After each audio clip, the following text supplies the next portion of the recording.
Back ప్రతిపక్ష హోదా కోసం జగన్ మారం చేయడం చిన్నపిల్లల నైజంలా కనిపిస్తోందన్నారు జమ్మలమడుగు ఎమ్మెల్యే ఆదినారాయణ రెడ్డి. అసెంబ్లీకి రాకుండా బయట మాట్లాడితే ప్రయోజనం లేదని హితవు పలికారు. త్వరలో జరగనున్న స్థానిక సంస్థల ఎన్నికల్లో కూటమి సత్తా చాటుతుందని ధీమా వ్యక్తం చేశారు. ప్రతిపక్ష పార్టీలకు పోటీ చేయడానికి అభ్యర్థులు కూడా లేని పరిస్థితి నెలకొందంటున్న ఎమ్మెల్యే ఆదినారాయణ రెడ్డితో మా ప్రతినిధి Narayana Reddy face to face. AP రాజకీయాల్లో తన అభిప్రాయాలను కొండబద్దలు కొట్టినట్టు ప్రస్తావించడం, అదేవిధంగా ఏపీ పొలిటికల్ ఫైర్ బ్రాండ్గా ఉన్న జమ్మలమడుగు ఎమ్మెల్యే ఆదినారాయణ రెడ్డి ప్రస్తుతం అంతా ఉన్నారు. ఆయన అడిగి కొన్ని విషయాలు తెలుసుకుంటాం.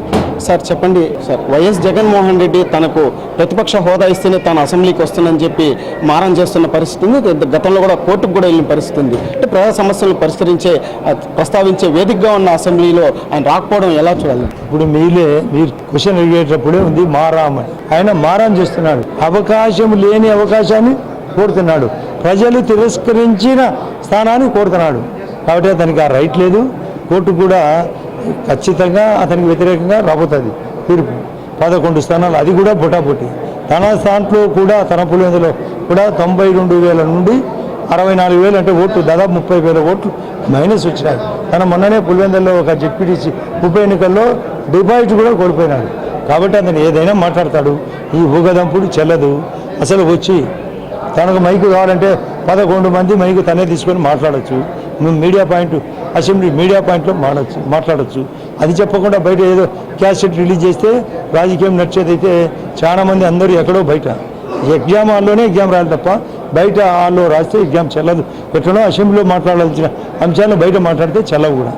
దళితవాడల్లో ఆలయ నిర్మాణాలపై తాను మాట్లాడిన మాటలను వక్రీకరించారు బీజేపీ ఆర్ఎస్ అని చెప్పి పిసిసి చీఫ్ శర్మిల ఆరోపణ చేసిన పరిస్థితి. దాన్ని ఏ విధంగా మీరు ఆమె ఏమంటుంది, దళితవాడల్లో గుడులు బదులు మిగతా డెవలప్మెంట్ చేయొచ్చు కదా అని ఆమె కనుక్కోవాలి.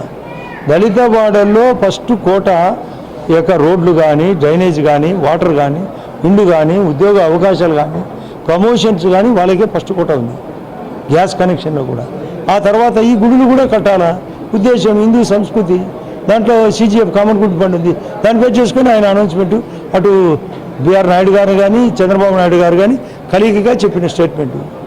తెలుగుదేశం పార్టీ అధికారంలో వచ్చిన ప్రతిసారి తనను అక్రమ కేసులు పెట్టి ఇబ్బందులు గురి చేయడం పరిపాటి అయిందని చెప్పి నిన్న బెయిల్ పైన విడుదలైన మిథున్ రెడ్డి కూడా చెప్పడం జరిగింది. దాన్ని ఏ విధంగా చూడాలి? అక్రమంగా తప్పు చేశాడు కాబట్టి అక్రమంగా అరెస్ట్ చేయడం జరిగింది. అక్రమంగా జరిగిన దాన్ని ఆ పద్ధతిలో అక్రమ పద్ధతి చేసిన వానికి అరెస్టు అక్రమం ఎట్లయితుంది, సక్రమమే. అంటే తన హక్కులకు కూడా భంగం కలిగే విధంగా కూడా జైల్లో కూడా వ్యవహరించిన తీరు ఉంది అని చెప్పి కూడా చెప్పారు సార్. ఇప్పుడు ఆరోపణ చేసే వ్యక్తి కోర్టు ఉంది, కోర్టులో ప్రొడ్యూస్ చేయొచ్చు. దానికి స్పెషల్ పర్మిషన్ తెచ్చుకొని స్పెషల్ ఫెసిలిటీస్ కూడా జరిగినా కూడా మేమన్నా రాజభోగం ఊరేగి చేయాలన్నా తను రాజమాదిరి జైల్లో ఉండే మ్యాండేటరీ ప్రకారం జరిగింది. ఆ మ్యాండేట్లో తన ఇంట్లో 5 స్టార్ హోటల్లో ఉన్నట్లు జరగలేదు కాబట్టి ఆయన ఆ విధంగా భావించుంటాడు. కాబట్టి అట్లా స్టేట్మెంట్ ఇచ్చింటాడు. జిఎస్టీ ధరలు కూడా తగ్గాయి సార్. ఇప్పుడు కామన్ పీపుల్ ఏ విధంగా అనుకుంటున్నారు?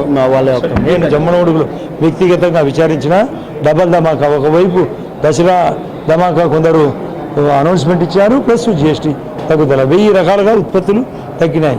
వ్యవసాయ ఉత్పత్తులు కూడా అన్ని రకాలుగా. మందులకైతే కొన్ని చోట్ల 0, కొన్ని మందులు. అదే విద్యాలయాల పుస్తకాలకు కూడా 0 జిఎస్టీ. అటు చాలా ఫెసిలిటీస్ కలిగినాయి. కాబట్టి మహిళలు ఆర్టీసీ బస్సు ప్రయాణం కాబట్టి, పండుగ కాబట్టి కొనుగోలు కూడా పెరిగింది రేట్లు తగ్గడం వల్ల.